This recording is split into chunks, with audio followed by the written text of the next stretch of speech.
एक राजा था। उसने एक सपना देखा। सपने में उससे एक परोपकारी साधु कह रहा था कि बेटा, कल रात को तुम्हें एक विषैला सांप काटेगा और उसके काटने से तुम्हारी मृत्यु हो जाएगी। वो सर्प अमुक पेड़ की जड़ में रहता है। वो तुमसे पूर्व जन्म की शत्रुता का बदला लेना चाहता है। सुबह हुई, राजा सोकर उठा और सपने की बात अपनी आत्मरक्षा के लिए क्या उपाय करना चाहिए, इसे लेकर विचार करने लगा। सोचते सोचते राजा इस निर्णय पर पहुंचा कि मधुर व्यवहार से बढ़कर शत्रु को जीतने वाला और कोई हथियार इस पृथ्वी पर नहीं है। उसने सर्प के साथ मधुर व्यवहार करके उसका मन बदल देने का निश्चय किया।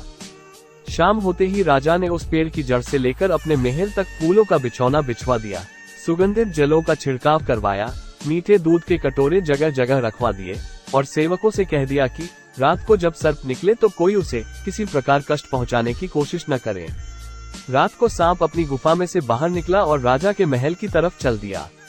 वो जैसे आगे बढ़ता गया, अपने लिए की गई स्वागत व्यवस्था को देख देख कर आनंदित होता गया। कोमल बिछौने पर लेटता हुआ, मनभावनी सुगंध का रसास्वादन करता हुआ, जगह जगह पर मीठा दूध पीता हुआ आगे बढ़ता था। इस तरह क्रोध के स्थान पर संतोष और प्रसन्नता के भाव उसमें बढ़ने लगे। जैसे जैसे वह आगे चलता गया, वैसे वैसे उसका क्रोध कम होता गया। राजमहल में जब वो प्रवेश करने लगा तो देखा कि प्रहरी और द्वारपाल सशस्त्र खड़े हैं, परंतु उसे जरा भी हानि पहुंचाने की चेष्टा नहीं करते।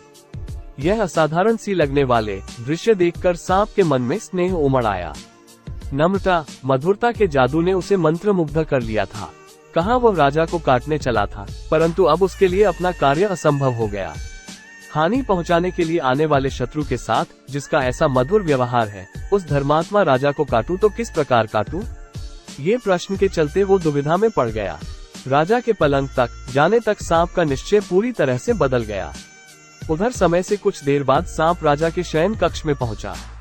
सांप ने राजा से कहा, राजन, मैं तुम्हें काटकर अपने पूर्व जन्म का बदला चुकाने आया था, परंतु तुम्हारे सौजन्य और सद्व्यवहार ने मुझे परास्त कर दिया। अब मैं तुम्हारा शत्रु नहीं मित्र हूँ। मित्रता के उपहार स्वरूप अपनी बहुमूल्य मणि मैं तुम्हें दे रहा हूँ। लो, इसे अपने पास रखो। इतना कहकर और मणि राजा के सामने रखकर सांप चला गया। साथियों, यह महज कहानी नहीं, जीवन की सच्चाई है। अच्छा व्यवहार कठिन से कठिन कार्यों को सरल बनाने का मादा रखता है।